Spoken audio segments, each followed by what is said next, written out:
Hi, everybody. It's Honest John. Last night, Clint Eastwood stole the show at the Republican convention, but not in a good way.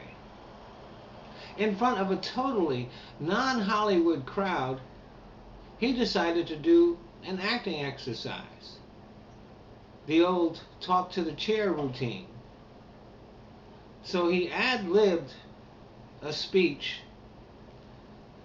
that was bizarre. The crowd didn't get it. Most of the country didn't get it. Probably the only people who really got it were acting students. He rambled around. I mean, he not only did he do an acting exercise, he did it badly. If there had been an acting coach there, Clint would have had to do it over and over again until he got it right.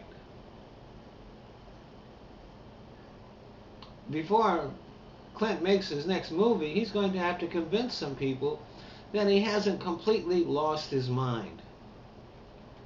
So Mitt's speech probably won't get as much attention as it would have if Clint hadn't been there.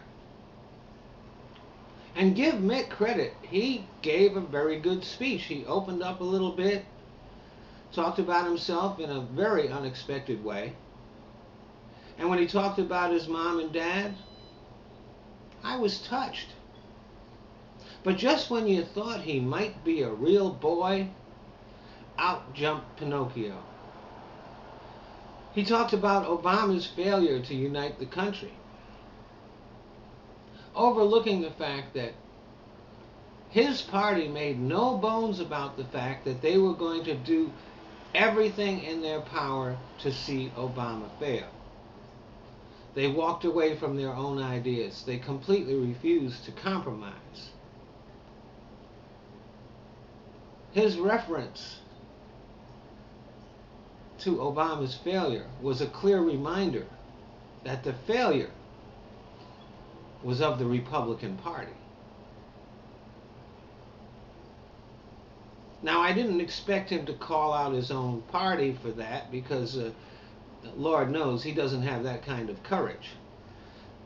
But it might have been better if he'd have just not brought it up.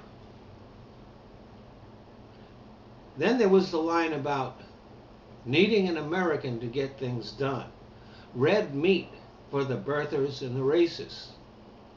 He threw in a little anti-science ignorance for the base.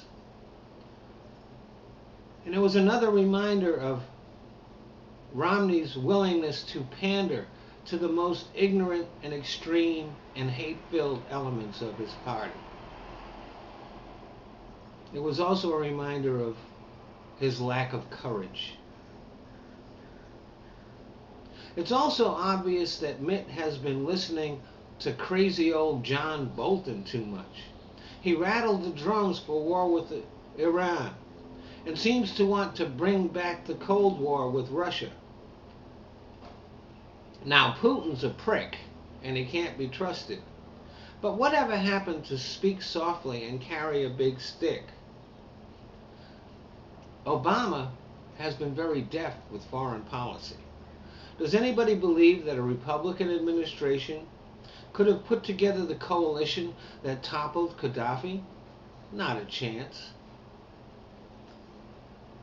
One reason the Iraq War was so expensive was that Bush had to bribe all of our so-called allies. The Pentagon used to call it the coalition of the billing because everybody had their hand out and everybody got paid, even though they didn't actually fight. And finally, he asked that question, are you better off than you were 4 years ago? Well, there are 3 million people who are.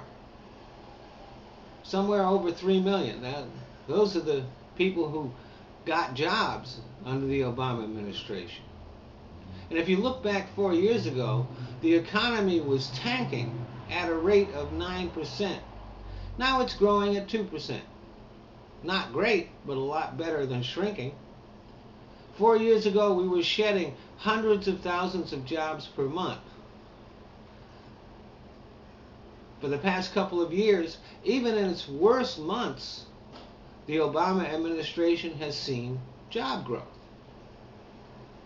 And by the way, Osama bin Laden is dead. Does anyone believe that Romney would have had the courage to risk his presidency on a gutsy move like that if he doesn't have the courage to confront the birthers?